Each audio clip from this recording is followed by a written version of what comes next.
Dallas Bishop D.Jakes is finally addressing the rumors surrounding his presence at Diddy's parties. He is reportedly suing anyone who has attempted to expose him. After Jay-Z and Beyoncé, Jakes is said to be the third person involved in efforts to silence the victims of Diddy's alleged sexual abuse.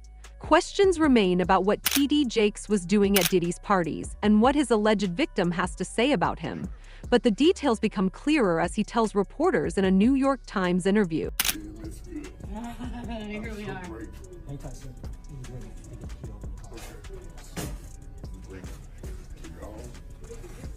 All the people who prayed, all the people who texted, all the people who had prayer vigils, all the people who were concerned and sent love and sent notes.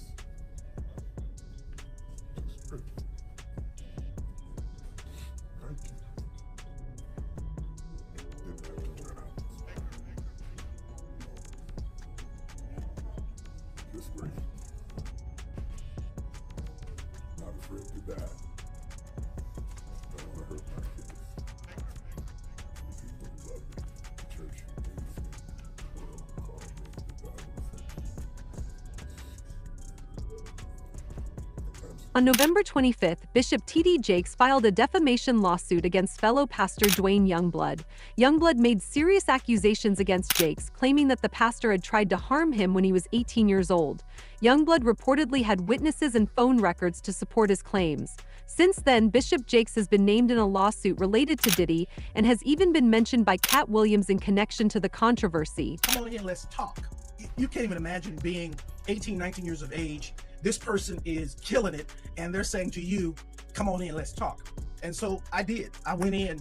We sat down at a very long dining room table in a room that she had, and for 2 hours, it was unbelievable. Pouring of heart, crying, him talking about my father, we talking about these scenarios, and I inwardly just knew I had finally found someone who could get it. Someone who understood. I'm sitting at this table, and for the first time talking to any man, I got tears coming down my face because somebody gets me. Somebody understood what I was going through. Well, after sitting there and having this long discourse with him, I finally look at my watch and I'm like, oh my goodness, I got to go. I got to get this car back to my mother. She's gonna kill me. So I said to Bishop, I got to get up.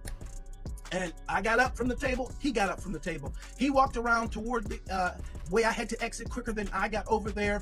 And when I started to walk past him, he pulled me to himself. D.Jakes was first implicated as an accomplice in Diddy's case in Lil Rod's lawsuit, where Lil Rod claimed that Diddy allegedly leveraged Jakes' religious influence to enhance his public image.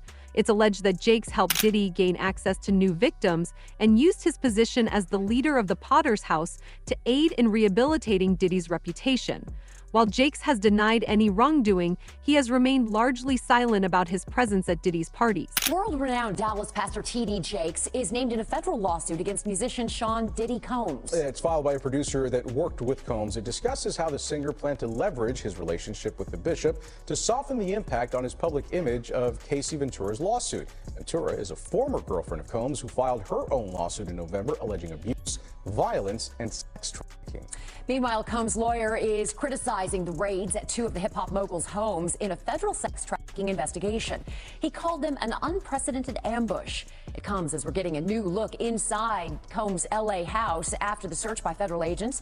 Carter Evans has details about what the feds have uncovered so far. Guns, cell phones, and other electronics are among the items taken from the homes of music mogul Sean Diddy Combs, according to a source familiar with the search warrant performed by federal agents at his properties in Los Angeles and Miami. TMZ says this video shows the aftermath of the raid inside Combs' LA mansion. Drawers empty, documents scattered, and safes opened and searched. Hours after the raid started, Combs was seen walking around the Miami Opa-locka airport, according to TMZ, which also obtained this video. Later, at the same airport, authorities arrested Combs' associate, Brendan Paul, and charged him with drug possession. In a civil suit filed against Combs by former music producer Rodney Jones, Paul was accused of being a drug and gun mule who allegedly aided Combs in sex trafficking. Yesterday, Diddy's lawyer called the law enforcement action nothing more than a witch hunt based on meritless accusations made in civil lawsuits. Interestingly, several witnesses have come forward, claiming to have seen D.Jakes at Diddy's all-white parties and other extravagant events. Gan Deal was one of those witnesses, and he reportedly couldn't understand why a religious figure like Jakes would associate with Diddy. Previously, Gan Deal had hinted at the connections between pastors and Diddy, suggesting that some of these figures who appear righteous may actually be wolves in sheep's clothing. How certain people act after one drink, two drinks. And if those girls was drinking out those bottles that he said Diddy laced, and he could show on camera, and he could show that some people had passed out, or some people were acting a certain way after they had those drinks, he won his case on that one.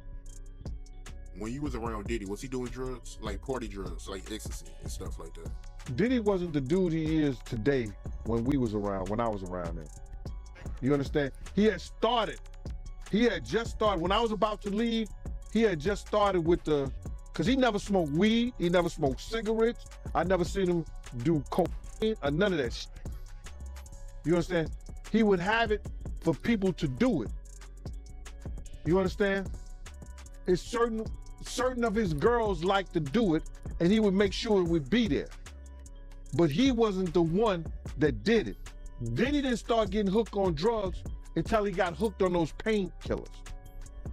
After he got hooked on those painkillers, he started drinking more, because he wouldn't even drink hard liquor. He was only drinking champagne, Don P or Cristal. He was not drinking hard liquor then. Yeah, that's real talk, man. And he also claims that, Diddy, he was using D.Jakes to fix his image. You believe that? Well, we saw that to be true anyway. That's what he was trying to do all that time.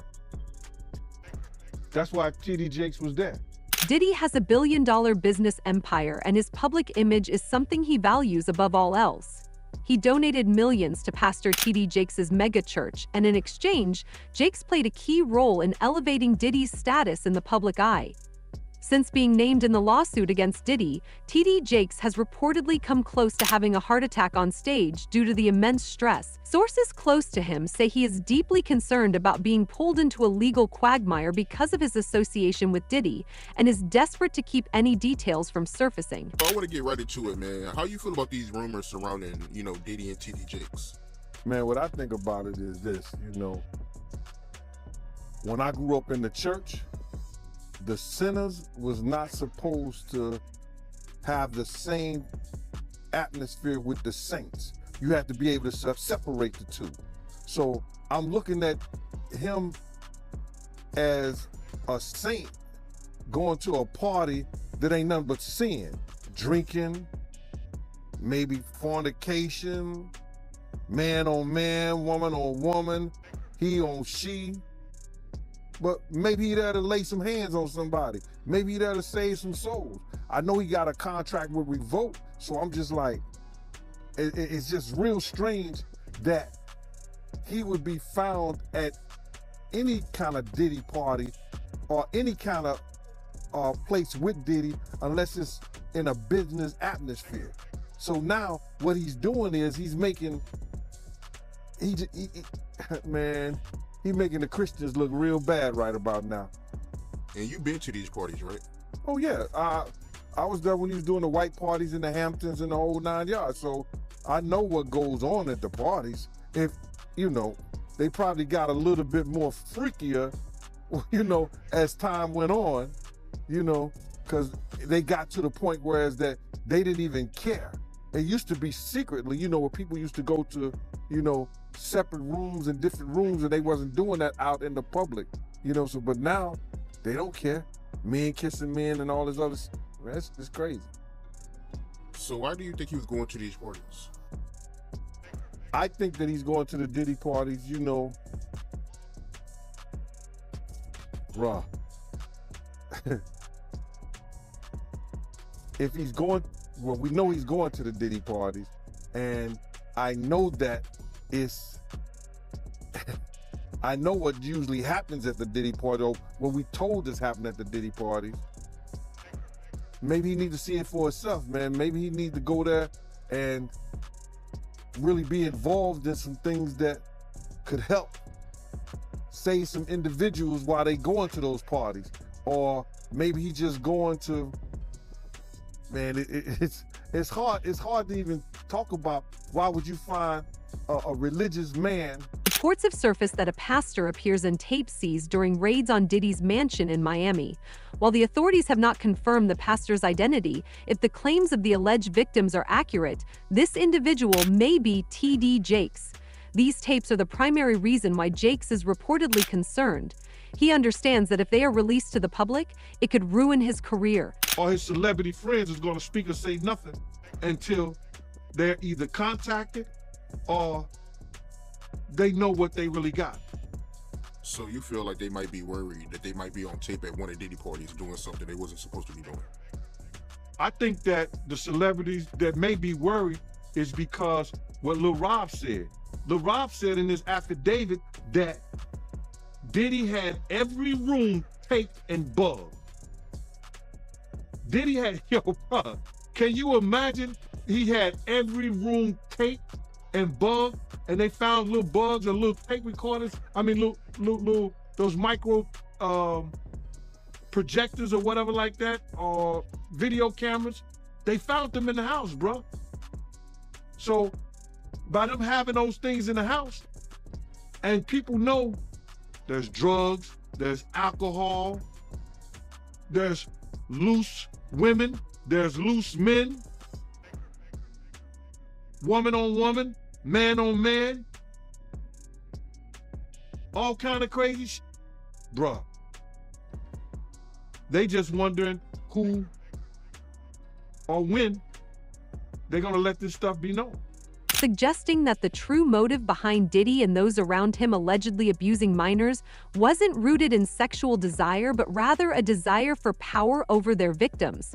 According to these lawyers, the abusers sought to control and dominate. So one of D.Jakes' alleged victims shares a similar account, stating that Jakes made him feel exploited and powerless, even going so far as to call him and claim ownership over him in front of the congregation. You believe in these cases, and why didn't you believe in others that you were presented with? Well, the thing with a sexual abuser is they follow a pattern. They fall to type, and you become very clear on what that pattern is, particularly a serial sexual abuser.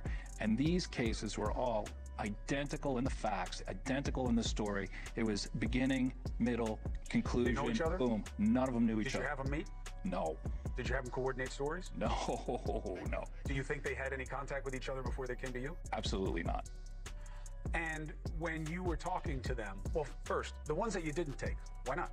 Stories didn't make sense. Stories didn't fit the pattern. Stories were not credible. I mean, this is my 30th year as a lawyer. I've tried over 100 cases. I can assess whether somebody's story is credible. And if I don't believe it, I'm not going to put my name on a pleading, sign it, and file it in court. I'm not doing that. And that's what I did with the 60-plus cases that I rejected.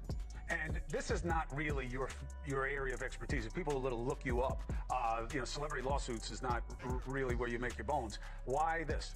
Well, I was involved in the Weinstein litigation. Right. I was involved in the Paducah litigation. I was involved in the Hayden litigation. Why do I do this? I do this because it's important. I think it's important for people to be heard, have their chance to get the power back. Because sexual abuse, sexual assault is about one thing: taking power, humiliating, demeaning a person and a victim. It has nothing to do with sex. And so I think it's important. I think it's important to get the word out. I think it's important for men to feel, hey, look, I can come out and be heard just like a woman could. And the defense that, look, they knew what they were getting into. These are regrets. They went there, they partied, and now they see a pocket. No, I don't think so. One, my client Were was they gay men? One was bisexual, the other ones were not. And they were going there.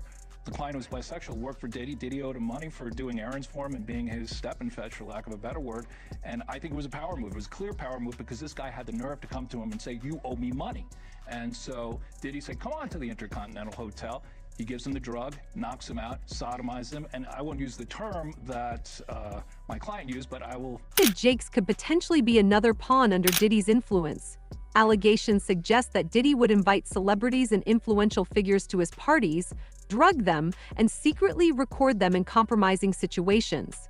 He would then reportedly use this footage for blackmail to manipulate and control them. It's possible that this is how Diddy gained the leverage over D.Jakes, using incriminating material to exert control over him. The allegations surrounding Bishop D.Jakes are both shocking and intricate, involving claims of abuse, corruption, and manipulation. As lawsuits progress and additional details come to light, the distinction between fact and speculation grows increasingly uncertain. Is Bishop Jakes an accomplice, a victim of manipulation, or merely a figure whose association with power has entangled him in a web of controversy?